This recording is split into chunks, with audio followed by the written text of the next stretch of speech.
ओम शांति। आज के वरदान, बाप दादा के वरदान अपने मीठे बच्चों के प्रति। डेट 14 जनवरी 2025। वरदान है, साक्षी हो।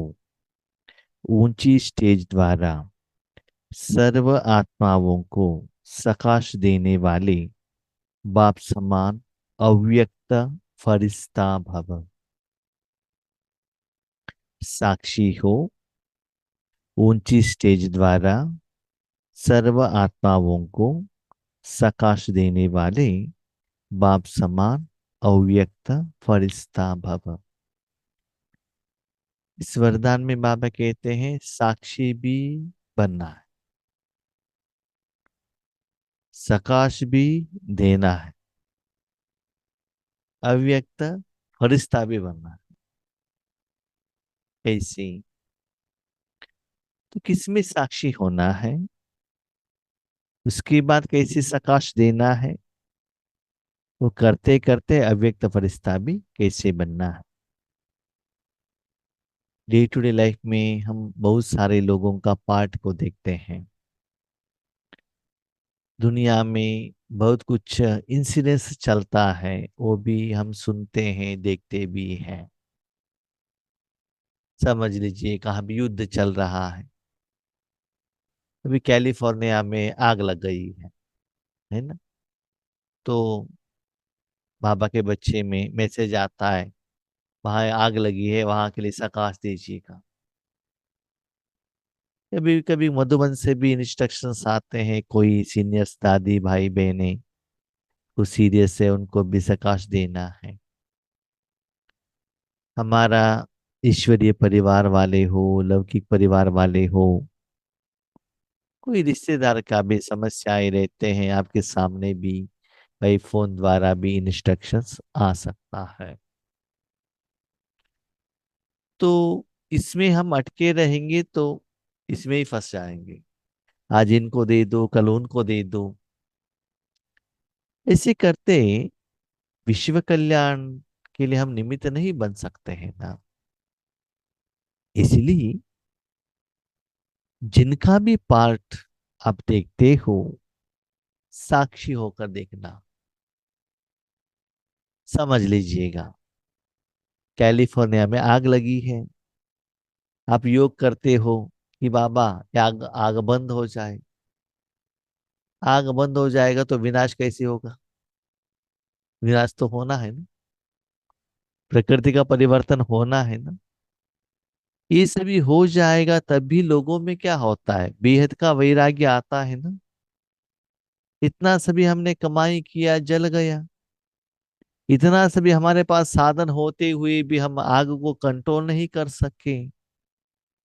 ये तो उनको पता चलता है ना। उतना कमाई करने में कितना साल लगाया हमने, और आज, कल तो करोड़पति थे, आज तो रोडपति बन गए। विदेश में कितना लोग युद्ध के कारण रोड का पति बन गए, है ना। तो रोडपति बनने में कितना टाइम लगता है? कुछ भी नहीं है आपके पास, ना जॉब है, नथिंग, कुछ भी नहीं है। तो सभी जगह पर ये होने वाला है ना, अकॉर्डिंग टू ड्रामा। सब कुछ कर्मों का हिसाब किताब में। इसलिए क्यों, क्या, कब, कैसे, मुझे ही ऐसे क्यों होता है, उनको ही ऐसे क्यों होता है, नहीं। वो सारी बातों में साक्षी, उसके प्रभाव में, न सुख में न दुख में, दोनों में ही मैं नहीं आना है। कभी कभी हमारे द्वारा बाबा सेवा लेते हैं, किसी को देते हैं, कोई कोई भाई बहन थैंक यू भी कहते हैं बहुत खुशी से। वो थैंक यू कहेंगे तो भी वो हमको नहीं लेना है। लेंगे थोड़े दिन के बाद उसी आत्मा द्वारा आपको क्या होता है, निंदा भी आता है, तो उसका असर भी पड़ जाएगा। इसलिए बाबा ने कहा साक्षी। किसी ने आपको गायन किया हुआ हो, किसी ने आपको निंदा किया हुआ हो, या दुनिया की कोई भी आत्मा का कोई भी पार्ट हो, या पंच तत्वों में जो भी परिवर्तन हो ड्रामा में, सब कुछ अकॉर्डिंग टू लॉ। हर एक का अपना हिसाब किताब के अनुसार वो हो रहा है। उसमें अपने मन बुद्धि को लगाते हुए उनके कर्मों के फल में आप अपने मन को नहीं लगाना। आपको बाबा ने बच्चा क्यों बनाया, इतना ट्रेनिंग क्यों दी, अपना जिम्मेदारी संभालो ना। तो अभी ऐसे सिचुएशन में मेरा पार्ट, मेरा कर्तव्य क्या है?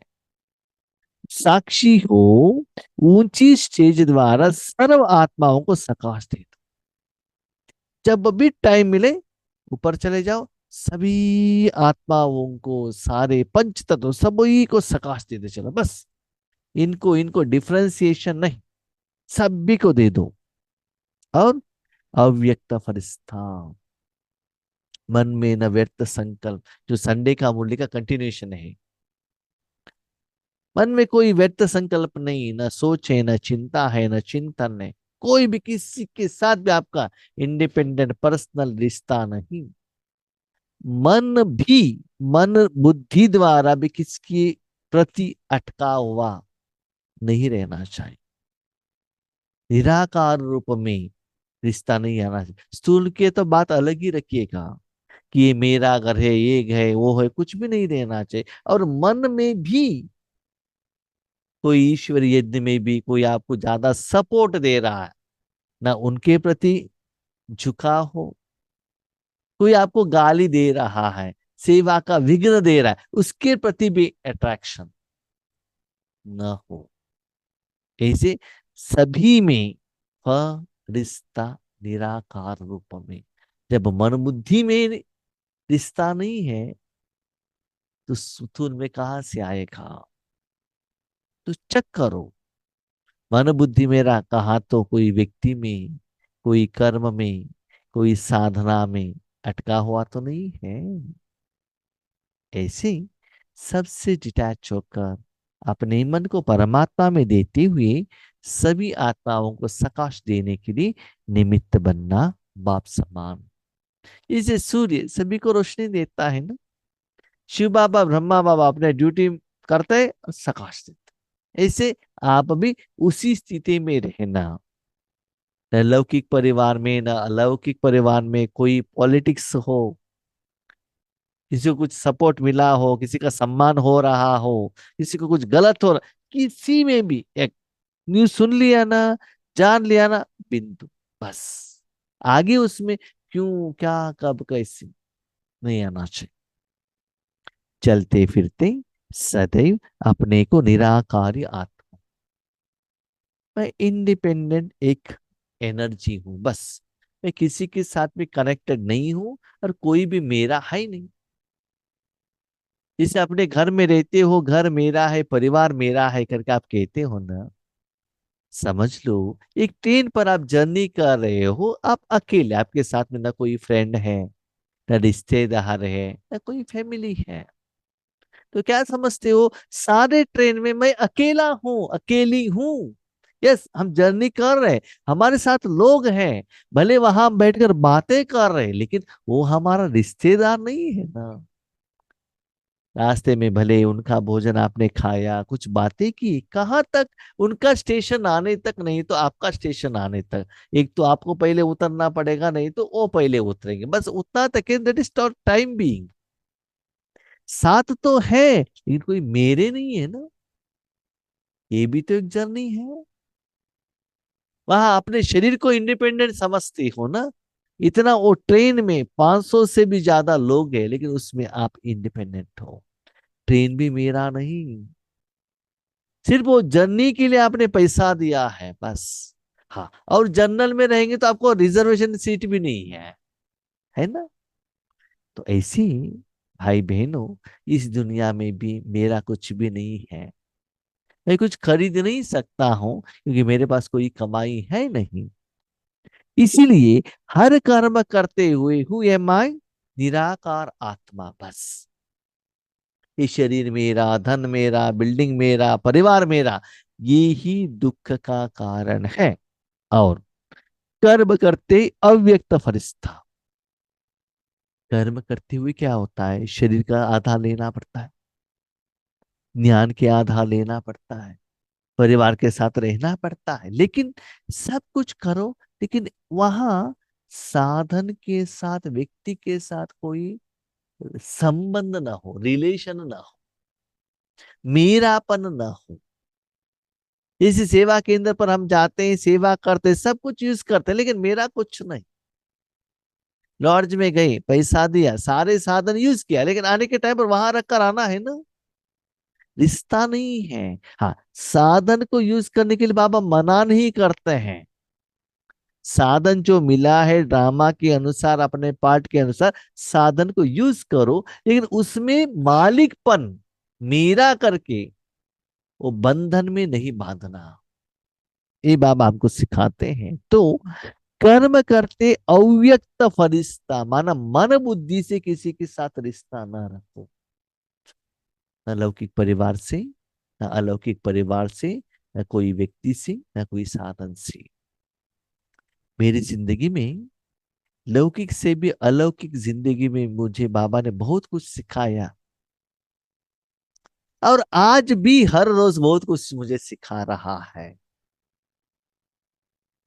वो एक्सपीरियंस द्वारा बाबा का ज्ञान मुझे समझ में आ रहा है। और जो जिस दिन जो इंसिडेंस चलता है ना, वो क्यों हुआ, उसको क्या नाम कहते हैं, उस सिचुएशन में आपको कैसा रहना चाहिए था, आप क्यों न रहे, उसको अभी परिवर्तन करो, ये सभी मुझे ज्ञान द्वारा बाबा समझाइश देता है। देखो बच्चे, ये ऐसा है, ये ऐसा, इसको ये कहते हैं, इसका ये मीनिंग है, ऐसे आपको रहना है, इसे रहने से उसका प्रभाव आप में नहीं आएगा। This is reality. इसको बाबा कहते हैं धारणा। सिर्फ मुरली पढ़ो, दूसरों को समझाओ नहीं। आपसे मेरा रिक्वेस्ट है, मुरली का हर पॉइंट है ना, अपने जिंदगी के साथ कंपैरिजन करना। आज किस इंसिडेंस के लिए बाबा ने मुझे ए वर्डिंग कहा, किसके इंटेंशन रखते हुए बाबा ने एक सेंटेंस मेरे लिए कहा है, तब मुरली आपको याद आएगा। भले मुरली का पॉइंट याद नहीं है, लेकिन वो इंसिडेंस में बाबा ने जो सिखाया है ना, अनुभव हुआ है ना, वो याद रहेगा आपको। ठीक है, इसलिए मुरली को अपने जिंदगी साथ कंपैरिजन करते चलना। लेकिन हम लोग क्या करते हैं, मुरली को ज्ञान लेकर दूसरों को सिखाते हैं। देखो बाबा ने मुरली में ये कहा है ना, ये कहा है ना, ठीक है, लेकिन वो नॉलेज उनके इंसिडेंस के लिए 100% अप्रूवल होता है, क्या गारंटी है। यस, आपको खांसी हुआ है, आपने मेडिसिन लिया है, उस मेडिसिन द्वारा आपका खांसी कम हो सकता है, लेकिन ये गारंटी नहीं है कि वो टैबलेट से और किसी का भी खांसी कम हो, नहीं है ना, उसकी खांसी का रीजन अलग ही हो सकता है। इसलिए बाबा का मुरली को अपने साथ कंपैरिजन करना। अव्यक्त फरिश्ता समझू तो सदा खुशी में ऊपर उड़ता रहेंगे। मेरा कुछ नहीं है ना, उड़ते रहो मस्त। नहीं तो उसके प्रभाव में, जैसे बाबा कहते हैं ना, एक डॉक्टर कितना लोगों को ऑपरेशन करता है, कितना बॉडी को वो क्या करता है, काटता है, सिलाई करता है, लेकिन साक्षियों को सब कुछ करता है। कोई भी पेशेंट कितना भी दर्द के मारे दर्द का एहसास करता है, लेकिन वो डॉक्टर उसके साथ कनेक्ट नहीं रहता है, वो फील नहीं करता है। वही अपने रिश्तेदार, अपने पत्नी, अपने बच्चे, बेटा वो प्लेस पर है, उनको वो काट रहा है, तो काटने को नहीं होता है, क्यों, क्या उनमें एबिलिटी नहीं है क्या, है, लेकिन वो सूक्ष्म रूप में बांध गया ना, रिलेशनशिप में मोह में आ गया ना, बंधन में आ गया ना। इसीलिए बाबा हमको क्या सिखाते हैं जानते हैं, ईश्वरीय परिवार में, लौकिक परिवार में किसी के साथ हमारा कोई कोई कभी कभी गुस्सा भी रहता है, प्यार भी रहता है, उनके लिए हम समय देते हैं, लेकिन ये समय देते देते क्या होता है, विश्व कल्याण को हम भूल जाते हैं। ओके, ऐसे कुछ इंसिडेंट्स आया, बाबा को बताओ और विश्व कल्याण में आप चले जाओ। ऐसे सदा वो जो मेन जिम्मेदारी बाबा ने दी है वो निभाओ। जिसे आपने देखा हो ना, हमारा present prime minister Narendra Modi ji, उनके माँ ने शरीर त्याग कर दिया, 10 बजे गए, जो भी विधि विधान था वो किया, और शाम को और ड्यूटी में हाजिर। मेन क्या है, prime minister of India. Yes, बेटे का भी इंपॉर्टेंट है, लेकिन उसके लिए उन्होंने बहुत कम समय दिया, और जो मेन था उसको ज्यादा समय दिया। तो अपने जिंदगी में चेक करो कि अपने परिवर्तन के लिए भगवान ने आपको चॉइस किया है या विश्व परिवर्तन के लिए चॉइस किया है। एक दिन में आप समय किसके लिए दे रहे हो, ये चेक करो ना। तो उड़ते रहेंगे। फरिश्ता अर्थात ऊंची स्टेज पर रहने वाला रिश्ता है, तो आपको नीचे खींच कर लेकर आता है ना। इस देह की दुनिया में कुछ भी होता रहे, लेकिन साक्षी हो, सब पार देखते रहो और प्रकाश देते रहो। देह की दुनिया में कुछ भी होता है, ओके, आप उनको कुछ हेल्प करना चाहते हो ना, प्रकाश दे दो, शक्ति दे दो। शक्ति द्वारा बहुत कुछ मिराकल होता है, और भगवान की शक्ति में उतना पावर है। ओके, प्रकाश दो, भगवान की शक्ति दो। ऐसा नहीं स्थूल पैसा दे दो, ये करो वो करो, उससे भी ज्यादा क्या करो, प्रकाश दो। ठीक है। मेरी ईश्वरी जिंदगी में एक ऐसे इंसिडेंस था। कोई एक टीचर बहन ने कुछ हेल्प मांगा था। टीचर बहन माना, जिन्होंने हमको ज्ञान देने के लिए निमित्त थे। तो मैं बाबा को बार बार पूछता था, बाबा एक रिक्वेस्ट है, क्या करे क्या करे क्या करे। लेकिन आज वो इंसिडेंस कंप्लीट हुआ, लेकिन हम गए नहीं। फिर बाबा ने कंप्लीट किया, तब पता चला बाबा कैसे कराता है। इसलिए बाबा का बात सदा मानना चाहिए, सुनना चाहिए। बहुत बार बाबा के साथ ऐसे पर्सनल रिलेशनशिप में बाबा के साथ चिट चाट चलता है। बाबा करेक्ट आंसर देता है, वेट वेट वेट, मैंने ये क्यों नहीं किया, मैं आपको समझाता हूँ, वेट करो। आपका बात मैंने सुनी है, समय आने पर हम करेंगे जरूर। तो कितना समझाइश देते, इसलिए बाबा के साथ पर्सनली बातें करो, तब मजा आता है। आप कहते हैं हम बातें तो करते हैं, लेकिन बाबा आंसर नहीं देता है। ओके, मुरली द्वारा बाबा स्टार्टिंग में देता है, उसको पहले कंपैरिजन करना सीखो ना। उसके बाद बाबा को क्या कहता है पता चलता है। तो ऐसे ही साक्षी हो, सबके पाठ देखते रहना। किसी को कितना दर्द हो, किसी को सम्मान हो रहा हो, कोई खुशी में हो, साक्षी होकर देखते रहना। और मैं कभी कभी ये भी देखता हूँ, हमारे बाबा के बच्चे एक दिन इतना खुश, बाबा मेरे साथ में है, नेक्स्ट डे इतना नीचे, भाई जी इतना समस्या है। मैं सोचता हूँ इनको क्या हो गया, आधा घंटे पहले इतना खुशी में थे, अभी इतना नीचे क्यों गिर गए, क्या हो गया इनको। मैंने बहुत लोगों की जिंदगी में देखा है। इसको साक्षी स्थिति नहीं कहा जाता है। तो कोई कुछ भी कहे, कुछ भी हो इंसिडेंस में, लेकिन आप साक्षी होना और प्रकाश देते रहो। सीट से उतर कर प्रकाश नहीं दी जाती। देखो, बल्ब होल्डर के साथ कनेक्शन होकर ही रोशनी आता है ना। होल्डर से बल्ब को निकाल दो, उसके बाद स्विच ऑन करने से रोशनी आएगा क्या, नहीं है ना। इसीलिए आपको ऊपर बाबा के साथ में कनेक्शन में रहना चाहिए और प्रकाश देना चाहिए। ऊंची स्टेज पर सिद्ध होकर वृत्ति दृष्टि से सहयोग की कल्याण की प्रकाश दो। वृत्ति क्या होना चाहिए आपका, सारे विश्व परिवर्तन करने का वृत्ति। दृष्टि से, बाबा ने कहा धन से नहीं, संकल्प द्वारा दे दो, दृष्टि द्वारा दे दो, वृत्ति द्वारा दे दो, और कल्याण। कल्याण किसको करना है, आत्मा का कल्याण करना चाहिए ना। जो भी आप करते हो उस द्वारा उस आत्मा का कल्याण होना चाहिए, बस। लेकिन हम लोग क्या करते हैं, जो आत्मा ने जो कहा है बाबा करके दे दो करके दे दो करके दे दो, नहीं।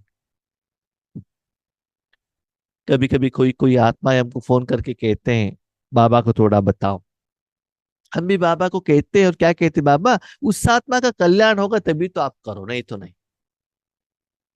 छोटे बच्चे माँ के साथ जब शॉप में जाते हैं ना, माना रास्ते पे जाते हैं, उनको सब कुछ चाहिए, जहाँ मार्केट में मिलते सब कुछ चाहिए, लेकिन माँ क्या दिलाती है, जिससे उस बच्चे को अच्छा होगा वही दिलाती है ना, नहीं तो नहीं दिलाती है।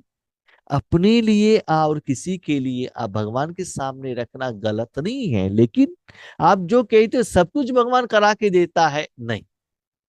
उसमें कल्याण है, तभी तो बाबा करके देगा, नहीं तो नहीं। इसलिए जिनके प्रति भी आप सकाश देते हो, कल्याण की भावना हो, मिक्स होकर नहीं, तब किसी भी प्रकार का वातावरण से सेफ रह, बाप समान अव्यक्त फरिश्ता भव के वरदानी बनेंगी।